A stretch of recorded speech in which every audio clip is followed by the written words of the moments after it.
Welcome to wishful ಅಡುಗೆ ಮನೆ.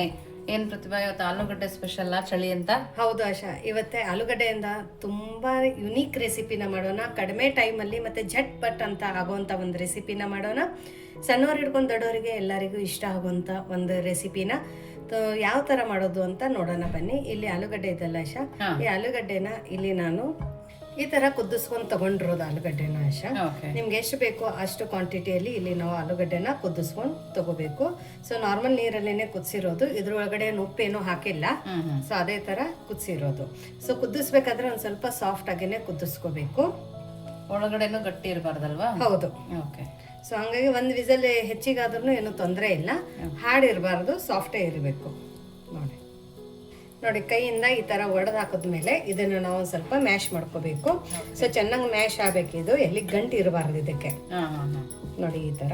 ಇನ್ನು ಯಾರು ನೀವು ನಮ್ಮದು ವಾಟ್ಸಪ್ ಗ್ರೂಪನ್ನು ಜಾಯಿನ್ ಆಗಿಲ್ಲ ಅಂದರೆ ಡಿಸ್ಕ್ರಿಪ್ಷನ್ ಬಾಕ್ಸಲ್ಲಿ ವಿಶ್ಫುಲ್ ಅಡುಗೆ ಮನೆ ವಾಟ್ಸಪ್ ಗ್ರೂಪ್ ಲಿಂಕನ್ನು ಕೊಟ್ಟಿದ್ದೀವಿ.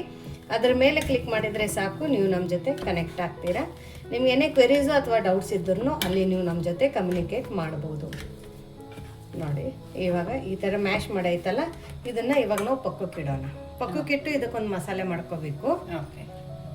ನೋಡಿ ಇಲ್ಲೊಂದು ಮಿಕ್ಸಿ ಜಾರಲ್ಲಿ ಇಲ್ಲಿ 1 ಸ್ಪೂನ್ ಅಷ್ಟು ಧನಿಯಾ ಬೀಜನ ಹಾಕೊಳ್ಳೋಣ. ಇದು ಯಾವುದು ನಾನು ಹುರ್ಕೊಂಡಿಲ್ಲ, ಯಾಕಂದರೆ ಇನ್ಸ್ಟೆಂಟಾಗಿ ಮಾಡ್ತಾ ಇದ್ದೀವಿ ಅಂತ ಹೇಳ್ಬಿಟ್ಟು 1 ಸ್ಪೂನ್ ಧನಿಯಕ್ಕೆ ಅರ್ಧ ಸ್ಪೂನ್ ಇಲ್ಲಿ ನಾವು ಜೀರಿಗೆನ ಹಾಕೊಳ್ಳೋಣ. ಎಲ್ಲ ಹಸಿದೆನೆ ಹಾಕೋಬೇಕು. ಆಮೇಲೆ ಒಂದು ಸ್ವಲ್ಪ ಶುಂಠಿ ಹಾಕೊಳ್ಳೋಣ. 1 ಸ್ಪೂನ್ ಅಷ್ಟು ತಿನ್ನೋ ಸೋಂಫನ್ನು ಹಾಕೊಳ್ಳೋಣ. ಸಣ್ಣ ಇದ್ರೂ ನಡೆಯುತ್ತೆ. ಖಾರಕ್ಕೆ ಹಸಿಮೆಣಸಿನ್ಕಾಯಿನ ಹಾಕೊಳ್ಳೋಣ. ಹಸಿಮೆಣಸಿನ್ಕಾಯಿ ಇದು ಒಂದು ಸ್ವಲ್ಪ ಖಾರ ಇದೆ, ನೋಡ್ಬಿಟ್ಟು ಹಾಕೊಳ್ಳಿ. ಆಮೇಲೆ ಒಣಮೆಣಸಿನ್ಕಾಯಿ ಕೂಡ ಹಾಕೊಳ್ಳೋಣ, ಯಾಕಂದರೆ ಕಲರ್ಫುಲ್ಲಾಗಿ ಚೆನ್ನಾಗಿ ಕಾಣುತ್ತೆ ಮತ್ತು ಟೇಸ್ಟು ಕೂಡ ತುಂಬ ಚೆನ್ನಾಗಿ ಬರುತ್ತೆ ಅಂತ ಹೇಳ್ಬಿಟ್ಟು. ಓಕೆ. ಇವಾಗ ಇದಕ್ಕೇನೆ ಕೊತ್ತಂಬರಿ ಸೊಪ್ಪು ಕೂಡ ಹಾಕೊಳ್ಳೋಣ. ನೀರು ಹಾಕದೆ ಇದನ್ನು ನಾವು ರುಬ್ಕೊಂಡು ಬರಬೇಕು. ಓಕೆ. ತರಿಯಾಗಾದ್ರೂ ಸರಿನೇ? ಹಾಂ, ನಡೆಯುತ್ತೆ. ಬಟ್ ತುಂಬ ತರಿಯಾಗಿರಬಾರ್ದು. ಹಾಂ, ನೋಡಿ ಈ ಥರ. ನೋಡಿ ಇಷ್ಟು ತರಿಯಾಗಿ ರುಬ್ಕೊ ಬಂದರೆ ಸಾಕಾಗತ್ತೆ. ನೋಡಿ ಇವಾಗ ಇದನ್ನ ಪಕ್ಕಕ್ಕೆ ಇಟ್ಟು ನೆಕ್ಸ್ಟ್ ಏನ್ ಮಾಡೋದು ನೋಡೋಣ ಬನ್ನಿ. ಇಲ್ಲಿ ಇನ್ನೊಂದು ದೊಡ್ಡ ಮಿಕ್ಸರ್ ಜಾರನ್ನ ತಗೊಂಡು ಇದ್ರ ಒಳಗಡೆ ನಾವು ಕಡಲೆ ಹಿಟ್ಟನ್ನ ಹಾಕೊಳ್ಳೋಣ. ಇದು ಹಸಿ ಕಡಲೆ ಹಿಟ್ಟು, ಆಮೇಲೆ ಇದಕ್ಕೆ ಬೇಸನ್ ಅಂತಾನು ಕೂಡ ಕರೀತಾರೆ. ಮಾಮೂಲು ಬೋಂಡ ಮಾಡ್ತೀವಲ್ಲ ಅದೇ ಪ್ರತಿಭಾ? ಹೌದು, ಅದನ್ನೇ. ಯಾಕಂದ್ರೆ ಏನಾಗುತ್ತೆ, ನಮ್ಗೆ ಇವಾಗ ಇದನ್ನ ಬೀಟ್ ಮಾಡ್ಕೊಳಕ್ ಟೈಮ್ ಇರಂಗಿಲ್ಲ. ಸೊ ಹಾಗಾಗಿ ಇನ್ಸ್ಟೆಂಟ್ ಆಗಿ ಮಾಡ್ತಾ ಇದೀವಿ. ಇದಕ್ಕೇನೋ ಏನೋ ಸೋಡಾ ಮೊಸರು ಯಾವುದು ಯೂಸ್ ಮಾಡ್ತಾ ಇಲ್ಲ. ಸೊ ಹಂಗಾಗ್ಬಿಟ್ಟು ಈ ಟ್ರಿಕ್ ಅನ್ನ ಯೂಸ್ ಮಾಡಿ ಪರ್ಫೆಕ್ಟ್ ಆಗಿ ಬರುತ್ತೆ ರೆಸಿಪಿ. ಇವಾಗ ಇದ್ರೊಳಗಡೆ ಸ್ವಲ್ಪ ನೀರು ಹಾಕೊಳ್ಳೋಣ. ಒಮ್ಮೆ ಜಾಸ್ತಿ ನೀರನ್ನು ಹಾಕೋಬೇಡಿ. ಇದ್ರೊಳಗಡೆನೆ ಇವಾಗ ಒಂದು ಸ್ವಲ್ಪ ಉಪ್ಪನ್ನು ಕೂಡ ಹಾಕೊಳ್ಳೋಣ. ರುಚಿಗೆ ಉಪ್ಪನ್ನು ಹಾಕೊಳ್ಳಿ. ಇವಾಗ ಇದನ್ನು ಆನ್ ಆಫ್ ಮಾಡ್ತಾ 1 ನಿಮಿಷ ನಾವು ಇದನ್ನು ಬ್ಲೆಂಡ್ ಮಾಡ್ಕೋಬೇಕು ಆಶಾ.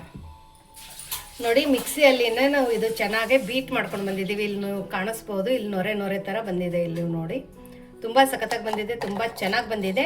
ಆನ್ ಆಫ್ ಮಾಡ್ತಾ ಇದನ್ನು ನಾವು 1 ನಿಮಿಷ ಚೆನ್ನಾಗಿ ಬೀಟ್ ಮಾಡ್ಕೊಂಡಿರೋದು. ಇವಾಗ ಇದನ್ನು ನಾವು ನೋಡಿ ಬೀಟ್ ಮಾಡ್ಕೊಂಡಿರೋದು ಇವಾಗ ಒಂದು ಬಾಣಲಿ ಒಳಗಡೆ ಹಾಕೊಳ್ಳೋಣ. ಕನ್ಸಿಸ್ಟೆನ್ಸಿ ಇಲ್ಲಿ ನೀವು ನೋಡ್ಬೋದು, ತುಂಬ ಥಿಕ್ಕು ಇಲ್ಲ, ತುಂಬ ಲೂಸು ಇಲ್ಲ. ಸೊ ಮೀಡಿಯಮ್ ಆಗಿದೆ. ನೋಡಿ ಅದೇ ಮಿಕ್ಸಿ ಜಾರಕ್ಕೆ ಸ್ವಲ್ಪ ನೀರನ್ನು ಹಾಕೋತಾ ಇರೋದು. ಓಕೆ. ಇವಾಗ ನೋಡಿ ಇದ್ರ ಒಳಗಡೆ ಒಂದು ಸ್ವಲ್ಪ ಅರಿಶಿಣದ ಪುಡಿನ ಹಾಕೊಳ್ಳೋಣ. ಆಮೇಲೆ ಇದನ್ನ ನೀಟಾಗಿ ಮಿಕ್ಸ್ ಮಾಡ್ಕೊಳ್ಳೋಣ. ಯಾಕಂದ್ರೆ ಆಲ್ರೆಡಿ ಇದು ಇವಾಗ ಮಿಕ್ಸಿಯಲ್ಲಿನೇ ಬೀಟ್ ಮಾಡ್ಕೊಂಡಿದ್ದೀವಿ. ಸೊ ಹಾಗಾಗಿ ಮತ್ತೆ ಬೀಟ್ ಮಾಡೋ ಅವಶ್ಯಕತೆ ಇಲ್ಲ. ಉಪ್ಪುನೂ ಸಹ ಹಾಕೊಂಡಿದ್ದೀವಿ. ಅರಿಶಿಣ ಹಾಕೊಂಡು ಮಿಕ್ಸ್ ಮಾಡಿಕೊಂಡು ಇವಾಗ ನೆಕ್ಸ್ಟ್ ಇದ್ರ ಮೇಲ್ಗಡೆ ಒಂದು ಮುಚ್ಚಳನ ಮುಚ್ಚಿಬಿಟ್ಟು ಪಕ್ಕಕ್ಕೆ ಎತ್ತಿಡೋಣ. ಪಕ್ಕಕ್ಕೆ ಎತ್ತಿಟ್ಟು ನೆಕ್ಸ್ಟ್ ಏನು ಮಾಡೋದು ನೋಡೋಣ. ನೋಡಿ ಇಲ್ಲೊಂದು ಪ್ಯಾನನ್ನು ಇಟ್ಕೊಂಡು ಇದ್ರ ಒಳಗಡೆ ಒಂದು 2 ಸ್ಪೂನ್ ಅಷ್ಟು ಎಣ್ಣೆನ ಹಾಕೊಳ್ಳೋಣ. 2 ಸ್ಪೂನ್ ಸಾಕ ಪ್ರತಿಭಾ? 2 ಸ್ಪೂನ್ ಸಾಕಾಗತ್ತೆ. ಇವಾಗ ಫ್ಲೇಮನ್ನ ಲೋ ಫ್ಲೇಮಲ್ಲಿ ಇಟ್ಕೊಂಡು ನಾವೇನು ಮಿಕ್ಸರಲ್ಲಿ ಮಸಾಲೆನ ಮಾಡ್ಕೊಂಡಿದ್ವಲ್ಲ ಆ ಮಸಾಲೆನ ಹಾಕೊಳ್ಳೋಣ.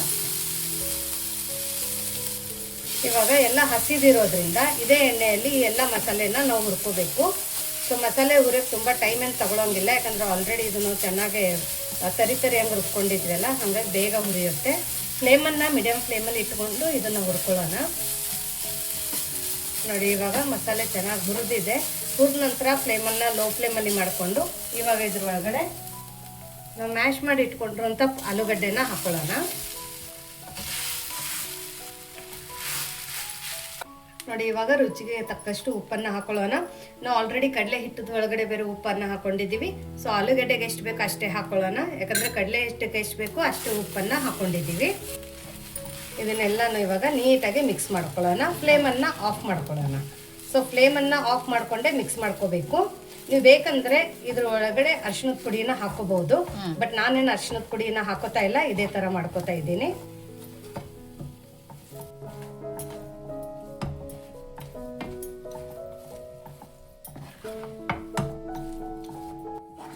ನೋಡಿ ಇದು ಚೆನ್ನಾಗಿ ಮಿಕ್ಸ್ ಆಗಿದೆ. ನೋಡಿ ಎಷ್ಟು ಸಾಫ್ಟ್ ಆಗಿದೆ ಅಂದರೆ ಬೆಣ್ಣೆ ಥರ ಆಗಿದೆ. ಇಲ್ಲಿ ನೀವು ನೋಡ್ಬೋದು. ನೋಡಿ ಎಲ್ಲಿ ಗಂಟಿಲ್ಲ, ತುಂಬ ಚೆನ್ನಾಗಿ ಬಂದಿದೆ. ಇದರದ್ದು ಒಂದು ಉಳ್ಳೆನ ಮಾಡ್ಕೊಳ್ಳೋಣ. ನೀವು ಯಾವ ಶೇಪ್ ಬೇಕು ಆ ಶೇಪಲ್ಲಿ ಮತ್ತು ಆ ಸೈಜಲ್ಲಿ ಮಾಡ್ಕೋಬೋದು. ಬಟ್ ಇಲ್ಲಿ ನಾನು ಇವತ್ತೇ ಈ ಥರ ಮಾಡ್ಕೋತಾ ಇದ್ದೀನಿ. ನೋಡಿ ಈ ಥರ ಮಾಡ್ಕೋಬೇಕು.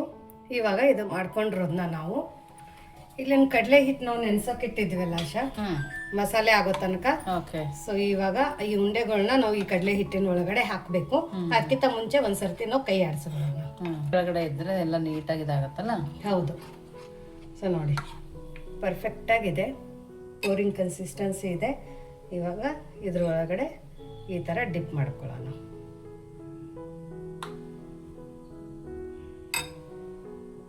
ಈ ಥರ ತಗೊಂಡು ನೋಡಿ ಚೆನ್ನಾಗಿ ಎಣ್ಣೆ ಬಿಸಿ ಆದಮೇಲೆ ಇದ್ರ ಒಳಗಡೆ ನಾವು ಬಿಡಬೇಕು. ಒಂದ್ಸರಿ 2-3 ಮಾಡ್ಕೋಬೋದಲ್ಲ ಪ್ರತಿಭಾ? ಹೌದು, ಒಂದ್ಸರ್ತಿ ಎಣ್ಣೆ ಲೇಸ್ ಇಡಿಸುತ್ತೆ, ಅಷ್ಟೇ ಮಾಡ್ಕೋಬೇಕು. ಇವಾಗ ಎಣ್ಣೆಲಿ ಹಾಕಿದ ತಕ್ಷಣ ನಾವು ಮುಟ್ಟಬಾರ್ದು ಆಶಾ. ಇದಕ್ಕೆ ಇದೇ ಥರ ಮೀಡಿಯಂ ಫ್ಲೇಮಲ್ಲಿ ಬಿಟ್ಬಿಡ್ಬೇಕು. ಸೊ ಒಂದು ಸ್ವಲ್ಪ ಮೇಲ್ಗಡೆ ಕಲರ್ ಚೇಂಜ್ ಆಗಿದೆ ಅಂದಾಗ ಇದನ್ನು ನಾವು ಈ ಥರ ತೆಗಿಬೇಕು. ನೋಡಿ ನೋಡಿ ಈ ಥರ ತಿರುಗಿಸ್ಕೋಬೇಕು. ಯಾಕಂದರೆ ಮೀಡಿಯಂ ಫ್ಲೇಮಲ್ಲಿನೇ ನಾವು ಇದನ್ನು ಕರ್ಕೋಬೇಕು. ಸೊ ಸೋಡಾ ಈನೋ ಮೊಸರು ಇಲ್ಲದೇನು ಕೂಡ ನಾವು ಈ ಥರ ಬಟಾಟಾ ವಡಾನ ಮಾಡ್ಕೋಬೋದು. ಇದು ಮಹಾರಾಷ್ಟ್ರದ ತುಂಬ ಸ್ಪೆಷಲು ಮತ್ತು ಅಥೆಂಟಿಕ್ ರೆಸಿಪಿ ಅಂತ ನಾವು ಅನ್ಬೋದು. ಸೊ ಇದೇ ಥರ ಮಾಡೋದು. ನೀವು ಮಹಾರಾಷ್ಟ್ರಲ್ಲಿ ಹೋದರೆ ಸ್ಟ್ರೀಟಲ್ಲಿನೂ ಕೂಡ ನಿಮಗೆ ಈ ಡಿಶನ್ನು ತಿನ್ನೋಕೆ ಸಿಗುತ್ತೆ. ಮತ್ತು ಅಷ್ಟೇ ಫ್ರೆಶ್ ಆಗಿ ಮತ್ತು ತುಂಬ ಚೆನ್ನಾಗಿರುತ್ತೆ. ಸೊ ನಾನು ಹೇಳಿರೋ ರೀತಿಯಲ್ಲಿ ಮಾಡಿ ಎಲ್ಲ ಟಿಪ್ಸನ್ನು ಫಾಲೋ ಮಾಡಿ.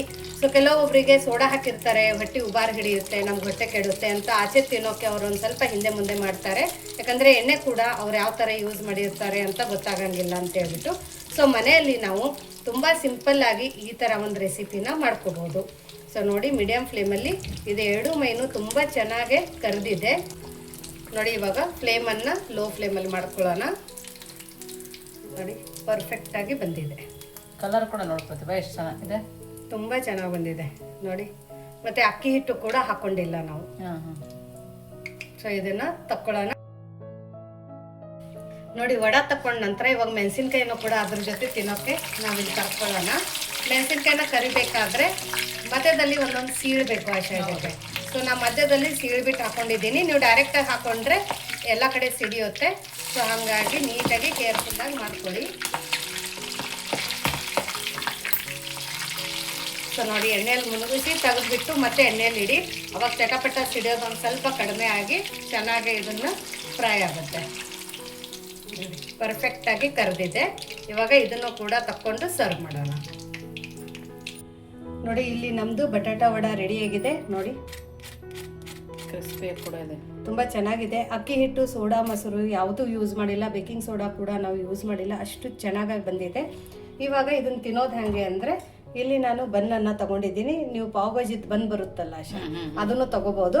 ಬಟ್ ನನಗೆ ಇದ್ರ ಜೊತೆ ತುಂಬ ಇಷ್ಟ. ನೀವು ಒಂದ್ಸರ್ತಿ ಇದ್ರ ಜೊತೆ ತಿಂದು ನೋಡಿ. ಸೊ ಬನ್ನನ್ನು ನಾವು ಒಂದರಲ್ಲಿ 2 ಈ ಥರ ಕಟ್ ಮಾಡಿಕೊಂಡು ಇದ್ರ ಮೇಲ್ಗಡೆ ನಾವು ಕಡಲೆ ಬೀಜ ಶೇಂಗಾ ಪುಡಿ ಇರುತ್ತಲ್ಲ ಆಶಾ, ಚಟ್ನಿ ಪುಡಿ, ಅದನ್ನ ಹಾಕೊಳ್ಳೋಣ. ನೀವು ಬೇಕಂದ್ರೆ ಪುದೀನ ಚಟ್ನಿ, ಇಮ್ಲಿ ಚಟ್ನಿ ಅಥವಾ ಕೆಚಪ್ಪನ್ನು ಹಾಕೋಬಹುದು. ಬಟ್ ಇದನ್ನ ಈ ಥರ ತಿಂದರೆ ಮಜಾ ಜಾಸ್ತಿ.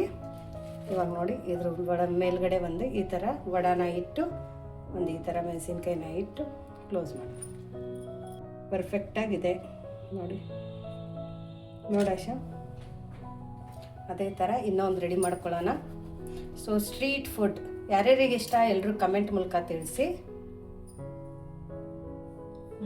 ತುಂಬ ಚೆನ್ನಾಗಿದೆ ಪ್ರತಿಭಾ. ಹೆಂಗಿದೆ ಆಶಾ? ಮಸಾಲೆ ಖಾರ ಎಲ್ಲ ಕರೆಕ್ಟಾಗಿದೆ. ನೋಡಿ ಇದನ್ನು ಕೂಡ ಈ ಥರ ಇಟ್ಕೊಳ್ಳೋಣ. ಮೇಲ್ಗಡೆ ಒಂದು ಮೆಣಸಿನ್ಕಾಯಿ ಇಟ್ಕೊಂಡು ಕ್ಲೋಸ್. ನೀವು ಕೆಚಪ್ಪು ಬೇಕಾಗಿಲ್ಲ, ಇದೇ ಥರ ಮಾಡ್ಕೊಂಡು ತಿನ್ಕೋಬೋದು, ಅಷ್ಟು ಫಸ್ಟ್ ಕ್ಲಾಸಾಗಿ ಬರುತ್ತೆ. ಸೊ ಇವತ್ತಿನ ಈ ರೆಸಿಪಿ ಈರುಳ್ಳಿ, ಬೆಳ್ಳುಳ್ಳಿ, ಸೋಡಾ, ಇನೋ, ಮೊಸರು, ಬೇಕಿಂಗ್ ಸೋಡಾ ಯಾವುದೂ ಇಲ್ಲದೆ ಮಾಡ್ಕೊಂಡ್ರಂಥ ಈ ಒಂದು ರೆಸಿಪಿ ನಿಮಗೆ ಹೇಗೆ ಅನ್ನಿಸ್ತು ಅಂತ ಕಮೆಂಟ್ ಮೂಲಕ ತಿಳಿಸೋದನ್ನು ಮರಿಬೇಡಿ.